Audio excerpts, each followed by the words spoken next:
Hello BookTube Nation, I'm Sam here again with Barnaby Books, and today I have my top 10 favorite books of 2020.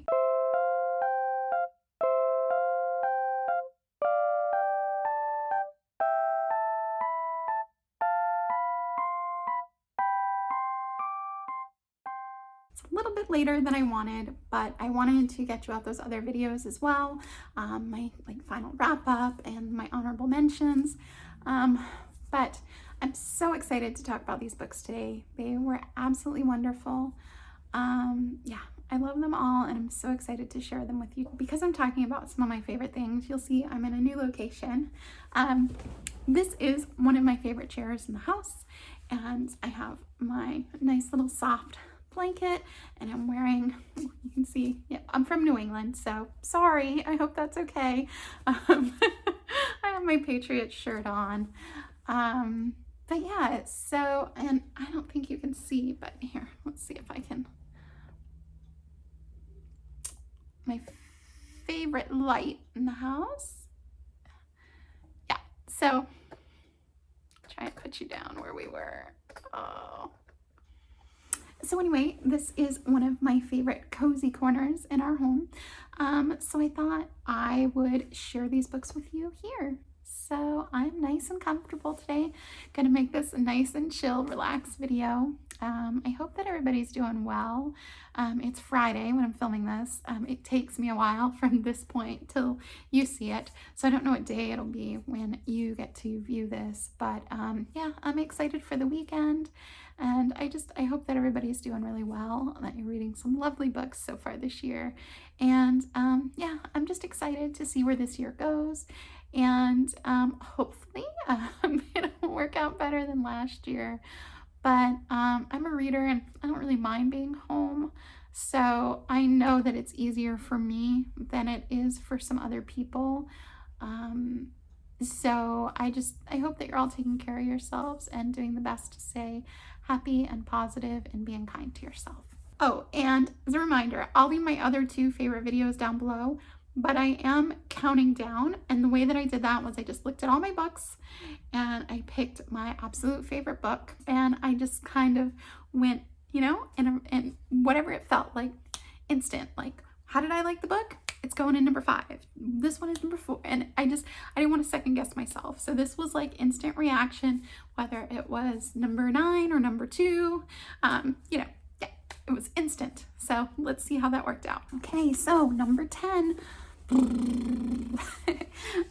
is Frenchmans Creek by Daphne du Maurier. Last year was kind of my year finally for Daphne du Maurier. I think previous to last year I had only read one of her works, and last year I read a few more, and I really loved all of them. I fell in love reading this book. This book is really something that chimes with me. It still has her writing style, but it's like a historical fiction, and there are pirates, and there is kind of what's gonna happen. We don't know what's gonna happen. Is it all gonna work out okay? You know, that kind of feeling that she's so good at coming up with. Of course, her most popular work would be Rebecca, which I also really enjoy. If you haven't read it, I would highly recommend it. But I loved this. This was just fun. So what is it about? It's basically about a woman who she lives in kind of a more rural location, which is also something, if you watch my channel, you'll know that I like. And she's married, but not very happily. And she starts to kind of have this love affair with this pirate who she doesn't even really know. Like, she finds something in her home that was left there, and then she gets really intrigued by it, and she's intrigued by the area and like the romance of it, and eventually she stumbles upon this gentleman, and it just kind of goes from there. And then like they get into some different situations, and there's a lot of like adventure, and it's just a lot of fun. It's really different than her other books, and it doesn't have that same, It does keep you guessing, but it doesn't have that same like gothic dark feel to it. It's a happier book, and it was a lot of fun, and I'm sure that I will reread this in the future. I would recommend this to anyone who loves Daphne du Maurier. Give it a try. If you enjoy historical fiction, or like me, if you have a thing for pirates, I would recommend this one. Number 9, Lolly Willowes by Sylvia Townsend Warner. This book took me a while to really accept that I liked it. I know. So this book is about a lot of things, but it's basically about a woman who she decides that she's going to take back her independence, and she's going to live her life how she chooses to live it. And she's not going to let anybody tell her that that's crazy or why is she doing that. She's just going to do what feels right for her. And she goes through this period in her life where, of course, she doesn't do that. And when she's doing this, when she moves to this town, which she decides to live in and buys this home and does her own thing, she kind of starts to get involved in witchcraft and decides that she's a witch. And then it kind of goes off on that tangent. And I think to me, I found really interesting is the comparison between witchcraft and like Satan and Lucifer, and women's independence and women's free thinking. I've thought about this book a lot since I've read it. I have a hard time. I'm Catholic, so sometimes I have a hard time looking at religion as like a metaphor. It took me a little while to really wrap my head around the fact that I was okay with that. But I think the ideas in this book and the way it's told, it's a really short book, so it doesn't take you too long to read it. But I think the themes and the characters and the setting is just really worth it. I really enjoyed this one. It's a lot of fun. This would be a good one to read around Halloween, but I think also it would be good to read any time of the year, because though the witchy element is there, it's not, to me, what the book is about. Yeah, I would highly recommend this to anybody who enjoys modern classics. If you do enjoy books that have to do with witches, you might want to give this a try. Also, if you enjoy books with strong female characters, I would definitely suggest this. Okay, you guys, I finally did it. I read Pride and Prejudice by Jane Austen this year, and I really, really liked it.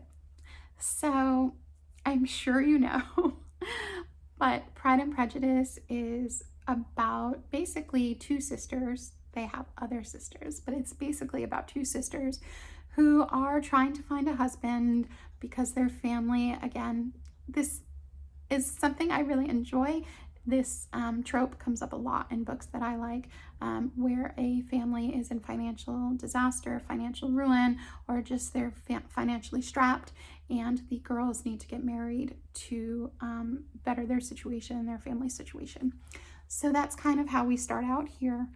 Of course, both the sisters end up meeting suitors, and it's about how at first it seems like it's not going to happen at all, and then of course it turns into one of the greatest love stories of all time. I've read 4 of Jane Austen's full novels. I've read her novella Lady Susan.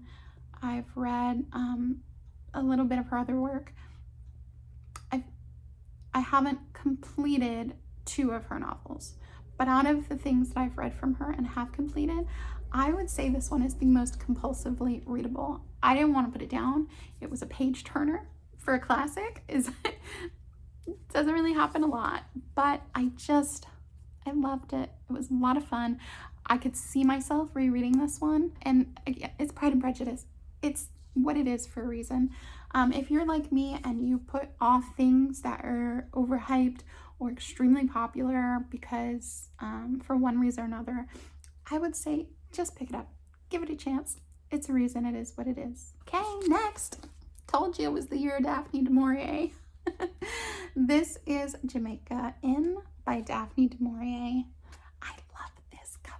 I think it's my favorite of all the ones I own of hers in these editions. So beautiful. Though I will say with these editions, you do have to be very careful with them. They do get shelf wear fairly easily, and yeah, they're a little bit more delicate, I would say, than some of the other collections I have. These are the Virago Modern Classic Designers Edition. Absolutely beautiful. Look amazing on a shelf, but you do have to be really careful with them. But yeah, let's talk about the book. So, Jamaica Inn. So, no more Daphne du Maurier on this list today. I know, I'm sad too. I have to read some more, and then I'll do like a special author video. But so when I first read Frenchmans Creek, I was like, oh no, that's my favorite. And I read this one, I was like, I still like that one better. I will say my enjoyment level of Frenchman's Creek, it's more fun, but this really stays with me. I feel like I identified with some of the characters in this more. This is darker. This is more like Rebecca. This is about a woman who goes to live with some family relations because of, change in circumstances, and which is also a trope I like. And when she gets there, it's not at all what she expected. It's this really dark, dank, dangerous place called Jamaica Inn. The man that her aunt married isn't at all what she expected. He's dangerous and a criminal and someone that you need to be very careful around. And it just kind of discusses how she adapts, how life changes for her. She's all alone. She's trying to do everything she can to try and help her aunt, to try and protect her, to try and get her out of this situation. And of course, things start to happen and the crimes start to kind of spiral, and it gets very dangerous for her. I don't want to say too much more because, Daphne du Maurier, there's always spoilers, but it just follows her journey. And it is like a coming of age story, which I also really enjoy. And I could understand her and her point of view. And I didn't always agree with everything she did, but yeah, I had a connection to this book, and I think it's one that will really stay with me. And it's definitely one that I will reread. This is highly atmospheric, and this would be great for fall. So yeah, I would recommend this to anybody, again, who really enjoys Daphne du Maurier's writing. I would recommend it to anyone who enjoys modern classics, mysteries, Gothic literature. Yeah, I thought it was fabulous, and I look forward to reading it again in the future. Next is The Odd Women by George Gissing. So I read this during a read-along that I believe was hosted by Katie from Books and Things, and I believe Marissa from Blatantly Bookish. I'll leave their channels down below.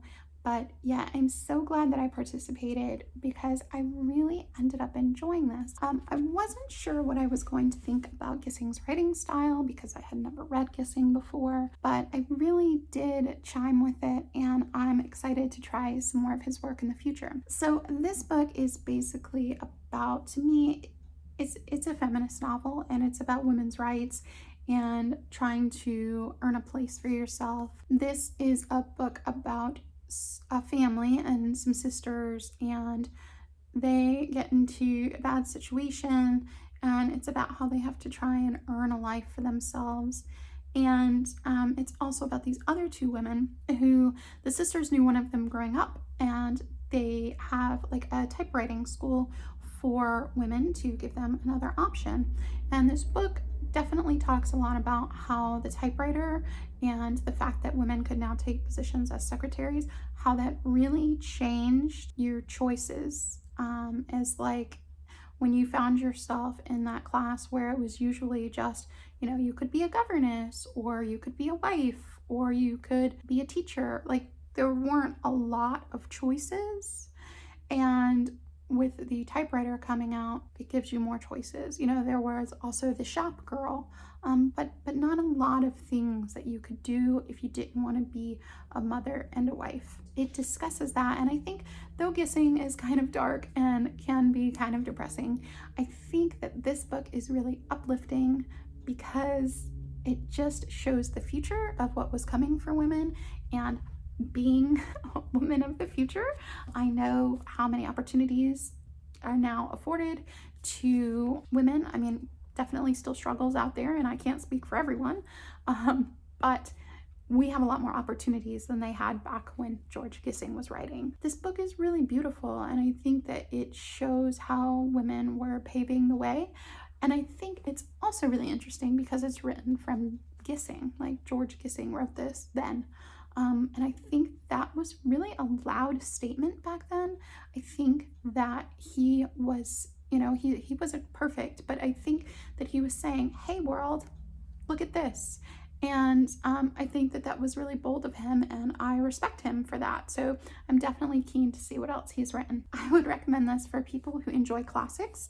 I would recommend this for people who enjoy feminist literature. I would recommend this for people who enjoy books about family. Yeah, I really enjoyed this, and I would highly recommend. Okay, now first, this is The Girl with the Louding Voice by Abby Daré. And okay, first, let me just say, I don't know if you've noticed, but there's a whole lot of classic happening in my top 10. This is the only modern book. This was actually published in 2020. So yeah, big kudos to this. Not only is it an amazing book and it's well written, but I apparently prefer classics, and this is here. This is in my top 5 spot out of all the books. And I think I read 91 books last year, maybe 92, I think 91. We're gonna go with that. I'll put the number over here. This book. So I have to say, when I was reading this book, because it's contemporary fiction, when I was reading this book, I had a really hard time with accepting that this was not historical fiction. It's so heartbreaking. So, it like destroyed me to think that this was taking place in contemporary setting. I think we like to think that things have come a long way, which in many respects they have, but there is still so much to do and so much to learn, and so many people still suffering from ignorance and hatred, and it kind of breaks my heart. I really struggle with thinking that people born even in this century can think that way, especially now with the internet. I mean, since the 80s, like we have so, well, 90s, I mean, it depends, but we have so much access to so much knowledge, and it's so easy now for many of us to learn and educate ourselves. And it really devastates me to know that there are still people that think the way that some of the people in this book think, and there are people that take advantage of people the way that some of the people in this book do. So anyway, I don't want to talk too much about that, but this book is basically a coming of age story about a young girl who she doesn't really have a lot of love like in her family. She has a brother who she cares very much about, and all she really wants is education.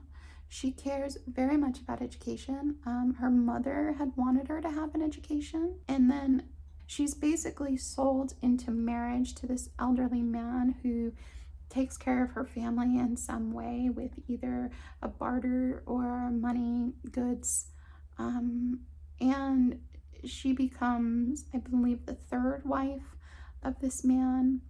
And I struggle with polygamy, especially in situations like this where she didn't really have a choice. She's a child, but so you know, I understand the cultures are different. I haven't traveled nearly as much as I'd like to, but I think, especially as a mother now, I think that children are precious and need to be protected.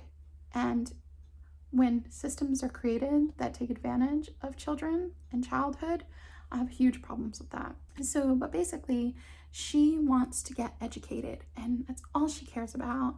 And it's about her going through life and going on her journey. And she finally ends up in a situation where she may be able to earn her education. And there is a lovely woman who helps her. There are so many trigger warnings in this book. So definitely be careful if you decide to read it. Look into that. But if you like coming of age stories, if you enjoy books about females who overcome, you would really like this. If you want to read something a little bit more diverse, she's Nigerian, so in case you're curious about kind of like the heart of the story, where it takes place, she does move around a bit during the story, but she is Nigerian. And yeah, this was really emotionally affecting, as you can tell. But I really think it's a beautiful story, and she is now an auto-buy author for me, so anything that she puts out, I will be checking out, and I highly recommend giving this one a chance. Okay, next I have Sanditon, and this of course was started by Jane Austen and finished by another lady, I believe in the 1970s. So this is I loved this. This is a lot of fun. Is it written exactly the way Austen would have written it? Probably not. But I thought that the writing style was really good and really effective. The storyline, probably not what Austen would have done. But I really liked it. It didn't stop me from really loving it. And I don't think you can really tell when Austen stops and the new author picks up. It's very seamlessly done. The characters are really brilliant in this. For me, I think the reason I connected with it so much is because of the setting. As I've said before on my channel, I grew up on a riverside, so I was around water, and I live in Florida now. So I spent a lot of my childhood at the beach with my family. So this is set on a like beach town, and so therefore it has a lot of, it pulls at my heartstrings a lot. I have a lot of memories associated with the beach, and so this was doing that for me. But what is it about? It's basically about a woman who, she is kind of a good Samaritan, and she does a good thing to help somebody, and she gets invited to this beach town that is basically being built up and run by like the beach resort by the gentleman that she helped. And she gets to meet all the people of the town and his brother and his family and all their connections, and it's just about their dances, and they go out, you know, to the water, and she goes swimming for the first time in the ocean. Of course, some hijinks do ensue, you know, and some people are trying to get matched up and things like that. And it's so much fun. If you liked the adaptation, I think that this is better. I heard that there was supposed to be a second season, and I don't know if there is now. And so this ending is much more preferable. If you're unsatisfied with the way the adaptation ended, read this. It's better. So yeah, so I love this. It's so much fun. I would definitely read this again. I would recommend this to anybody who likes settings by the water, anyone who enjoys Austen, anyone who enjoys classics. I would also highly recommend this as a beach read. This is one to put in your bag, go sit on the water, and just get lost in it. It's so wonderful, and I highly recommend. We're down to the top 3. I'm so excited. These books are just, they're so good. Like new favorites, 100%. Though one of them is a return favorite. I'll talk about that in a second. But yeah, number 3 is Thomas Hardy, Far from the Maddening Crowd. So I had never finished a Thomas Hardy before. I had read a little bit of one of his books, but I had never lost myself in one of his novels before. This was so good. I just, I feel like this book, like I feel like this blanket. Like I just, it makes me so happy thinking about it. This book is basically about a woman who she is staying with a family friend or a family member, and then she meets this gentleman, and it's about how eventually her situation changes and she inherits a farm, and everybody is kind of like, but you're a woman, like, aren't you gonna hire somebody to do this for you? And she's like, no, I'm gonna do it myself. And it's so lovely. I kind of grew up on, I mean, we didn't, it wasn't really a farm, but we had a goat and we had a steer and we grew vegetables and there were ducks, and yeah, it was farm-like. So this had a lot of warm moments in my heart that made me think of my childhood. Also, I just really like books about farms, apparently. That's a new trope for me, I guess. Yeah, I loved this. So good. Highly recommend. If you like classics, you need to read this. I don't know, just do it. Also, I think if you like Austen, you would like this because it is kind of heavy in certain areas of the book about romance. It's not all about romance. It is also about like woman independence. But yeah, there's romance in here. So if you like that, it's in there. Yeah, this was wonderful. I could go on and on and on and on about this. There is a little darkness in it, but let's face it, life is not perfect. And yeah, I love this. I can't wait to read it. I've already bought myself like a new edition. I'm so excited. This was so good. I highly recommend. Okay, number 2. Yes, it's Wuthering Heights by Emily Brontë. Okay, so this is technically a reread. I studied this. I don't know if I used to skim read a lot. Yeah, I studied this when I was in high school. I think I was 16 the last time I cracked this book. I will not tell you how long ago that was, but it's been a while. Okay. I still love it.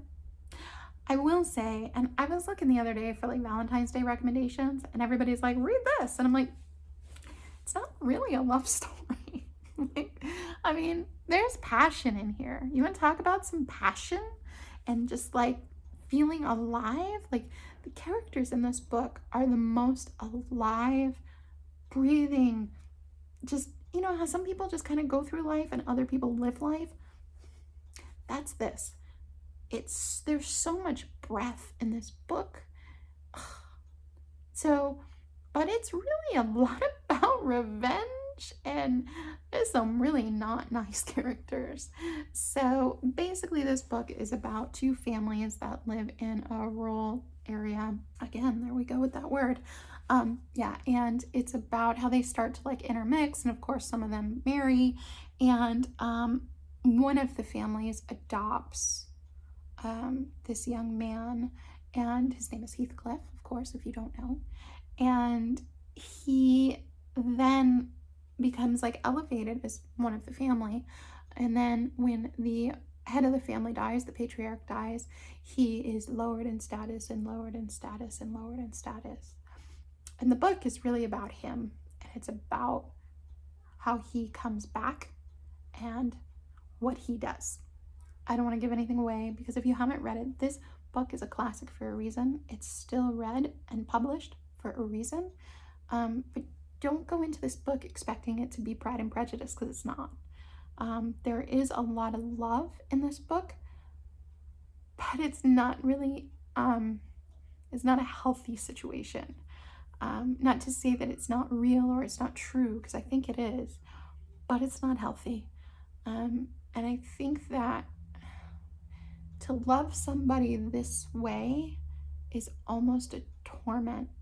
Like it's so passionate, and it's so real, and it's so engaging. It like becomes every second of your life, and you become more the other person than yourself, and you lose yourself in that. I think as long as you go into this book knowing that, I know it's very divisive, but I think go in knowing it's not Pride and Prejudice. It's not, oh, this is so lovely. It's not. It's gritty. It's dark. Some of the characters are nasty. You're not going to want to be friends. Okay. But I love this because I love how it makes me feel. It's just, there's so much life in here, and there's so much need to live and breathe and participate in life. If you like classics, if you enjoy stories that have complex characters, if you enjoy family sagas, I would suggest this. This is one of my favorite books of all time. Yeah, highly recommend. Go read it. Okay, guys, number 1. Yep, number 1. Sense and Sensibility by Jane Austen. So, let's just get it out there. I know that most people's favorite Austen is Pride and Prejudice, which, if you've been watching this video this long, thank you. It was lower down on the list. I did really love it, but this I loved much more. I identified with the love story in here so much. Like, I literally, of the 2 sisters, Marianne, that's basically my love story. Yeah, this so personally connected with me. I also, though I don't have a sister, I have a brother who is much younger than me, but we're almost 12 years apart. But I remember him growing up and being there, and we're very close. And that sibling relationship in this book was also very important to me. And I love the joy and the love and the kindness that's shown in this book. So what is this about, if you don't know? It's basically about 2 sisters who, again, there's a change in circumstance, and they have to move and go live in a new home. And they're 3 sisters all together, and their mother comes with them. And the person who owns the land of the home that they're going to is like a distant relative. And I love how it shows how you can care for people when you're not required to, and just the beauty of that. But it also shows, on the other side, people who should be kind to you that aren't.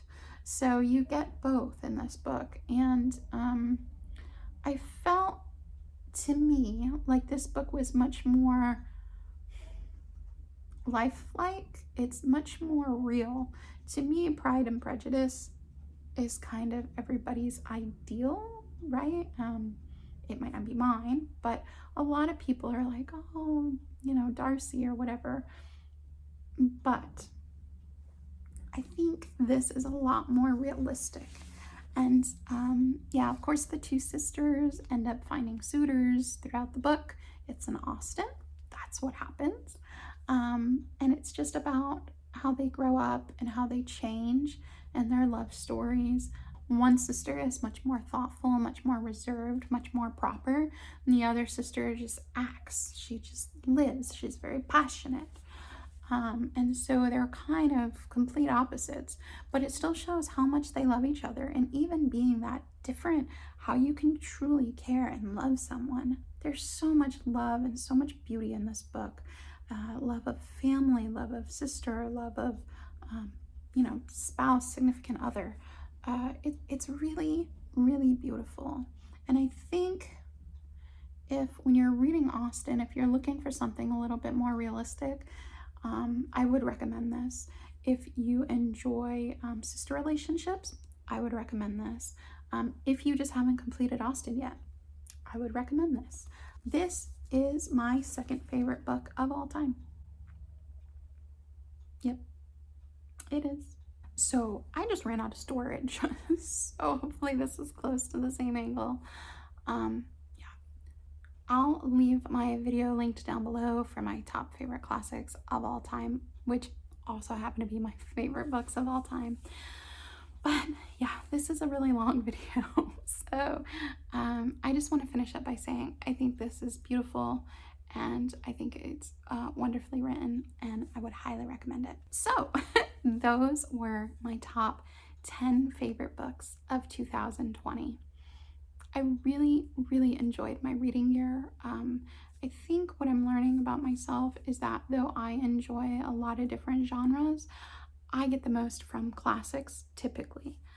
That's not always the case, but typically the books that stay with me and that I cherish and really mean the most to me are usually classics. I just think that there's something to be said about a book that has appealed to people over hundreds of years. And you know, some classics aren't that old either, but I think books that are continually republished and connect with many different generations, I think there's a reason why. I think though that you saw in one of the books in my top 10 was a 2020 release. So I think that the opportunity to have new classics published in modern day is definitely possible as well, and there are some gems out there to be discovered. So yeah, I loved my reading year. 2020 was quite the year, but I think that, you know, having a lot of these books was a way to get me through anyway. It's kind of one way that I dealt with all the changes we were going through. Yeah, I hope that I have as good a reading year this year. I hope that you're doing well. If you made it this far with me, thank you. I hope you enjoyed the video and my content. If there's anything you'd like to see from me that I haven't posted, I've been trying to grow my channel. I know I don't post as much as some people. I try to post at least 3 to 4 times a month. You know, I'm a mom and life is what it is. And I just don't have the time to post multiple times a week right now, but I do love being part of the community and I love talking about books. I love to read, obviously. So yeah, if there's anything you want to see that I haven't shown, let me know. I'd be happy to take suggestions and consider them. Yeah, I hope that you've enjoyed the video today and I hope that you're doing well. Thanks for being here with me today. Farewell for now. Bye-bye.